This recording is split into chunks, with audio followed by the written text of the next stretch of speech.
Welcome to Off Script. I am your co-host, Will. And this is Ashley, and we are here to share the full disclosure of what it takes to really thrive in real estate while balancing work, family, friends, and everything in between.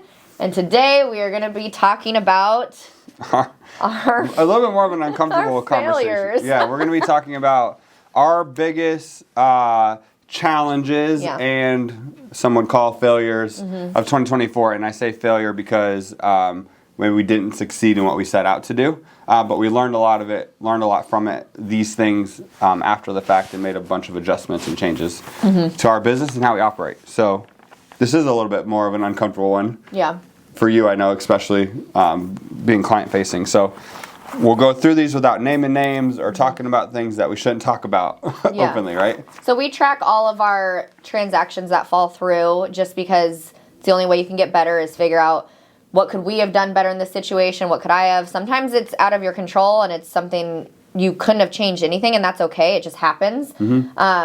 We sold 100 and how many was it last year? Yeah, so we were at 156 closed units. 156 closed units. And $50 million in volume. And do you know how many we had fall through? I think we had like 11. 10 or 11 fall through. So we pulled some out. And of those 11, probably 4 to 6 of them, we still ended up selling, right? So those fall throughs are like buyers that backed out on listings or listings that fell apart that then we had to re-put back on the market later or they weren't ready. So some of those were just timing with clients. But we know with doing this, the amount of units and volume we're doing, we're going to have deals fall through. We know it's common, but we also know that there's some areas in there that we can fix and get better on. So we were talking before, we filmed this episode thinking like, everybody shares their successes. Let's share what we went through last year and what we learned from it.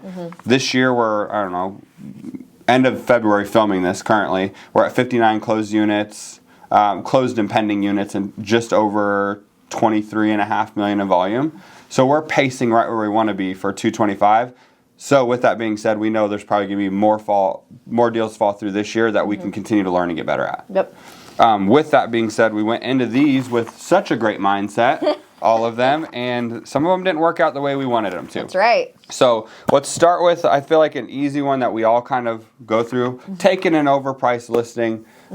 We had a home that was in your childhood neighborhood, so it was near and dear, right? You're like, this is the one, I got this. Yes. And there was a language barrier there with the homeowner, so we brought in one of our agents to help us. And so we took that listing and we're very, very forward with what we thought the home was worth. And he ended up wanting to list higher. So a couple of things with this one. It was a difficult one to price out, to be fair, because there was no comps for it. It was in my childhood neighborhood, but it had completely been pretty much almost burned down, foreclosed, renovated several times by flippers. People had bought it. It just, it would not stick. And then a gentleman came in and bought it, and I'm quoting, flipped it, because it was redone, but not necessarily the nicest finishes, more of like a unique flip. Yes. So it was huge too. Yes, it was huge. No garage. A challenge to kind of price out. 6 bedrooms. Yes. So with that, we had a very firm number that we felt comfortable taking the listing at. We did not agree on where it should be, and so I think lesson learned in this one is we took the listing too high. Which we don't normally do, and I kind of did it for reasons that they were friends of my parents and the neighbors, and my parents, wanted me to be a part of this transaction and help out. But sometimes we do things that we wouldn't normally stick to our standards for because of relationships with people. That's exactly right. And in hindsight, I wish I would have stuck to our standards and really just held firm on, no, this is the value we think it was, because in the long run we were right, and it sat on the market and it didn't sell, and we had tons of showings and no offers, or we had lowball offers that it just didn't come together. And I know that this is a complete waste of time and a time suck and a money suck as a listing agent, but I did it anyways, kind of hoping for a different result, and it didn't. And we all do, ended up canceling the listing. And it's relisted now, and it still hasn't sold, and it's relisted for still a very high price. So I'll be curious to see what happens.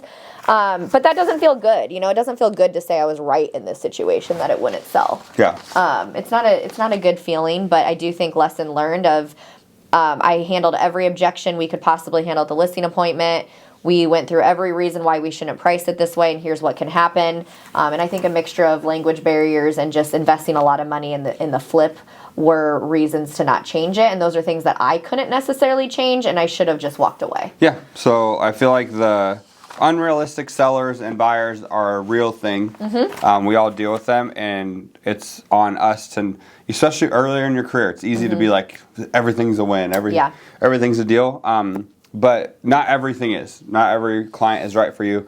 And yes, I think the adjustment that will be made there is like taking an overpriced listing even with price reductions. Like if you're that far out of the realm of what we think it's worth, and seller might not be open to coming down or being to what the actual value is, then I think, walk away. And I should have added that in. We did bake in and build in price reductions as part of the agreement. We reduced it almost 5 times.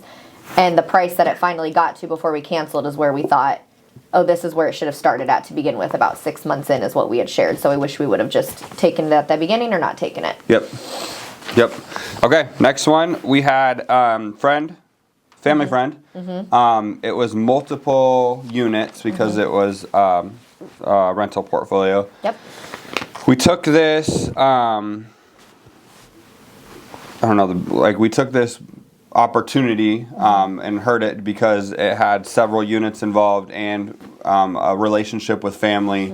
I don't know, anything else you want to add there in terms of like how that started? They were tenant occupied, so that anybody who's sold a lot of real estate knows that tenant occupied properties are a lot more challenging to sell, coordinating around tenant schedules, let alone having 3 of them. Yeah. And that we had never laid eyes on, and were, without reasons disclosing, it was difficult to be able to get into the properties before they were listed. Yep. So I think we came to agreement without seeing those properties and just off of word, this is what it was worth.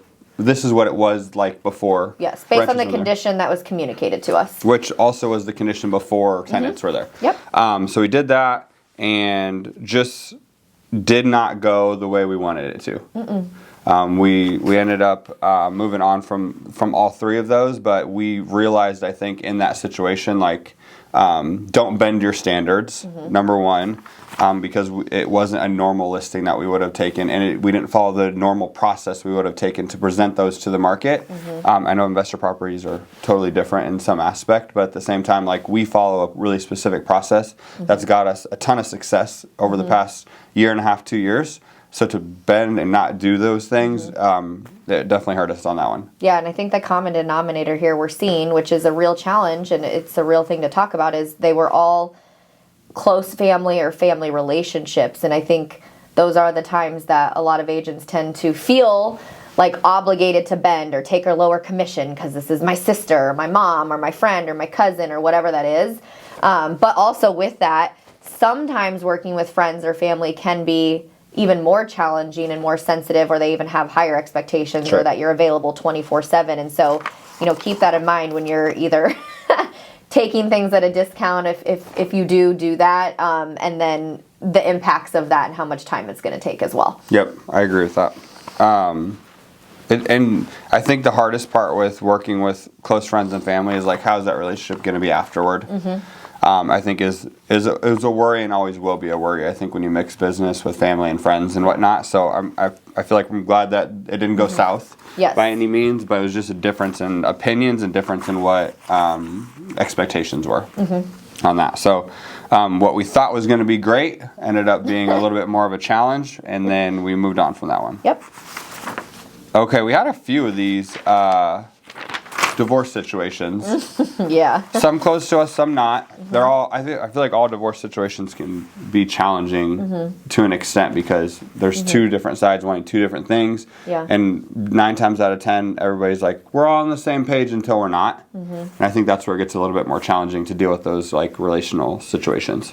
Yeah. So I've dealt with a lot of divorce situations for selling, and at first they've all kind of played out a little bit differently, but the number one thing that I've learned from it is to have both decision makers part of the discussion. Sometimes it's not always possible to have them there at the table together, just due to whatever situation you're dealing with, but have both parties. I'm thinking of one, this was a few years ago, that just being new and green and not knowing any differently, and again, chasing a sale, I was only communicating with Mr. Seller and had never really had a conversation with the wife outside of him saying, yeah, she's on board with everything. And then when it came to actually signing the papers and doing it all, there was a lot of pushback that we were not on the same page with things. It kind of put me in a bad position with, the wife almost, because she wasn't part of this dialogue. There was also a language barrier with that one, which made it challenging as well.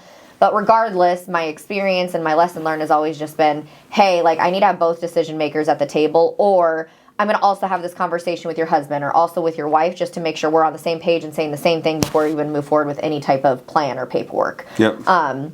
Is the best way to handle it, because it's high emotions in those situations, and there usually is one party kind of leading the conversation and leading the discussion, and they're explaining everything to you in a way that naturally, as humans, aligns with what we want to happen in the situation and the time and the urgency and the price and all of those things. So the other may not be on the same page. So it's important to bring both of those into the transaction. And then after you're under contract, it's also sensitive because you're handling, them moving into potentially different properties and what that looks like, and just a little bit different of a situation that you have to tread lightly with. Yeah, and I think those divorce situations, it's a life-changing event.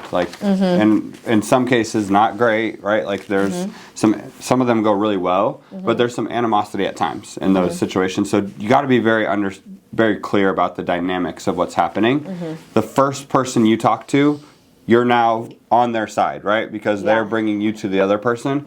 And so I think what you said was the biggest lesson that can be learned from those situations is get involved or have conversations with both parties as early as humanly possible. The longer time you talk to one person and time passes, you become their team. Yep.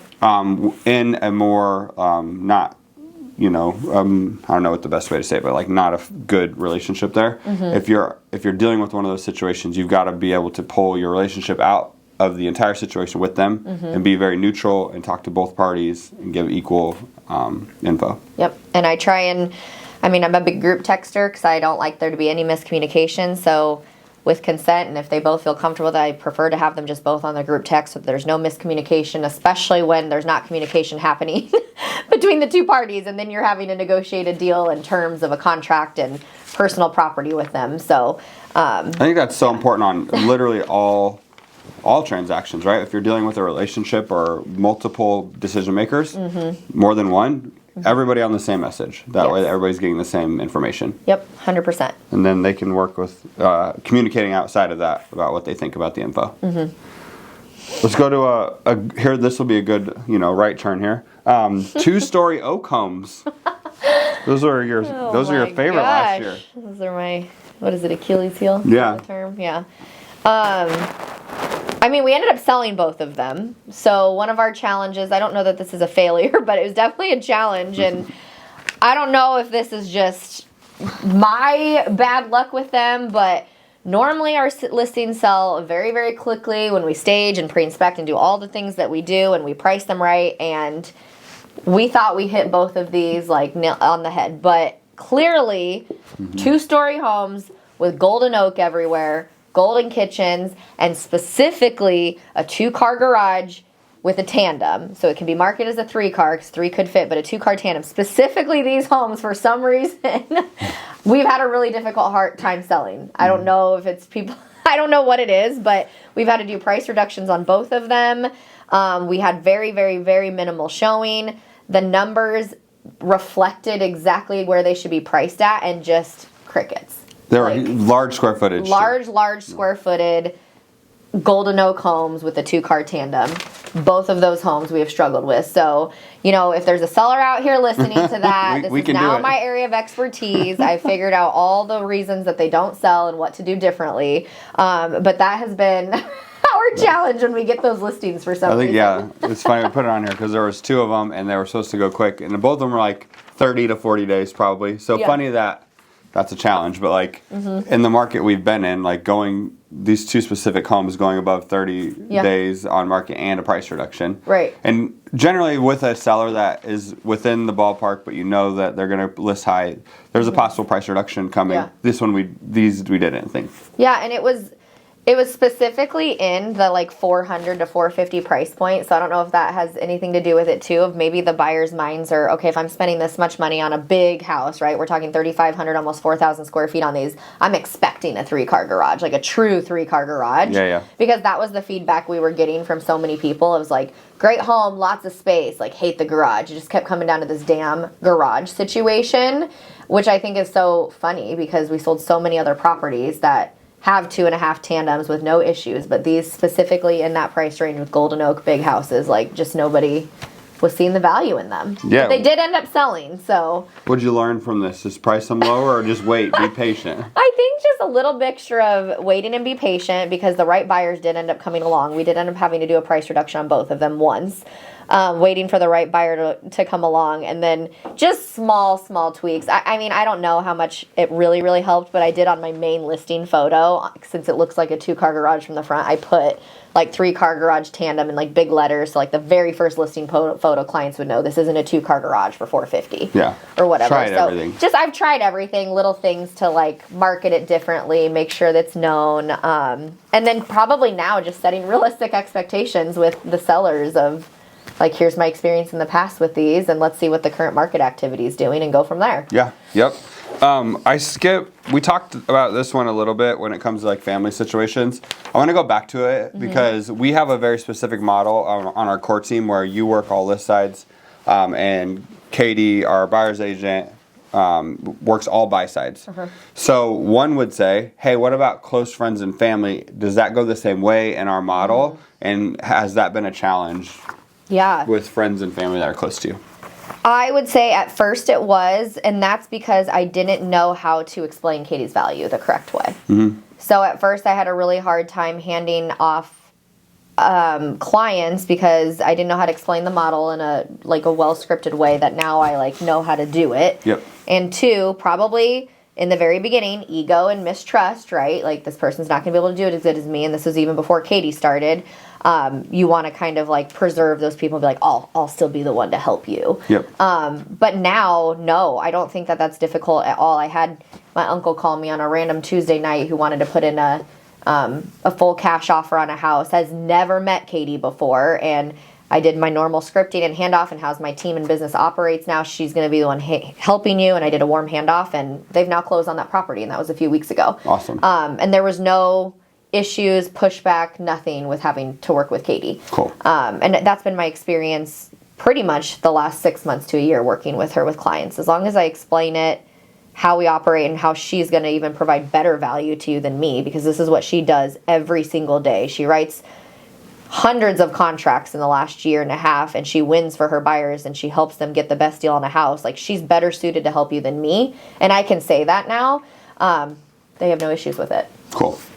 Yeah, I think that's it's just finding somebody really good and then having a really, high sense of value for that person and what they're going to be focusing on. Okay, next one is I just remember this because we were all watching, I think, a Husker game or something, and you're like, oh my gosh, I just lost us a bunch of money. So yeah. What was the situation with that? We don't have to say like certain dollars and street names, but what happened on Oh man, I was so mad at myself. And I mean, we've all probably done this. I've heard so many, agents forgetting to check a box on a washer dryer and having to pay for their client's washer dryer. But I made a mistake because I was multitasking and really, really busy. And we were then watching the Husker game, having a good time. And I was negotiating a contract pretty late at night. And I sent the seller net sheet to my clients with what they should be netting. And I put in the commission incorrectly of what was on my listing agreement. I actually put in a lower commission. So they thought they were walking away with more money than they actually were, and they were needing this for the proceeds from the sale of their, onto the next home, and so they're kind of relying on that money. But long story short, I realized I made the error after they had already signed the papers, after they got excited about what you're netting. And so, I probably could have went back and had just a transparent conversation, and here's what happened, and re-edited that form and done an addendum to it, but I chose not to in that moment, and I just kind of left it. I know Will was like, I'll just have a conversation with them, but it's like, I don't want to do it. I feel so uncomfortable. I didn't want to face the hard conversation at the time, so I ended up losing us about, I think it was $3,000 or $4,000. It was a decent amount of money, I mean, off of it that I just kind of ate, and I ended up, just eating some money. It happens sometimes. We talked about it. It's happened to everybody, and if it hasn't happened to you yet and you're listening, it probably will at some point. Yep. We talked about it, and then we said, let's just keep watching the game. Yeah. We just moved on from it and let it go, and shit happens. Yep. What was the lesson learned moving forward? Is that not to what was the best way to probably just to slow down and double, triple check my work. I felt like I was having fun, and I was kind of having a lazy moment of I just want to get back to watching the Husker game, and I made a really just stupid clerical error, honestly. It was just a silly error, and I think when you're doing a ton of transactions and a lot of business, we're humans, errors are going to happen, and you just have to let them go and move on. And if it's something that you obviously have to be accountable to and you can't just let go, then you're going to have to face that and deal with it with the clients, which I've also had to do that in the past. But that was one that I was like, I'm not dealing with this at 11 o'clock at night. Spoken from somebody with an abundant mindset, right? If that's something that you do need, though, have the conversation with your seller. Say, hey, I messed up. Be honest, open, apologize, and move forward. And they'll be understanding most times. Yeah, and they were past clients of mine. That was the third property I've sold to help them buy a 4. So I just kind of looked at it as in the grand scheme of things, these clients have been really good to me and brought a lot of business to me, so I'm not going to worry about it. Yep. Okay, moving on to your MVP client last year. Again, we're doing this without naming names or transactions the best we can. But we had a client that took up a lot of your time. Yeah. And we realized as we got through it that you attract who you are. And so you would be so frustrated with this person at times, but then be like, this is my favorite client. All in the same transaction for actually a few transactions. Yeah. So it was 60, 90 days or so. So, where do I start? This is a very type A personality client, which I am very type A in the workplace as well. So I guess you're correct, and you attract who you are when it comes to things like that. Very, very, very high sense of urgency.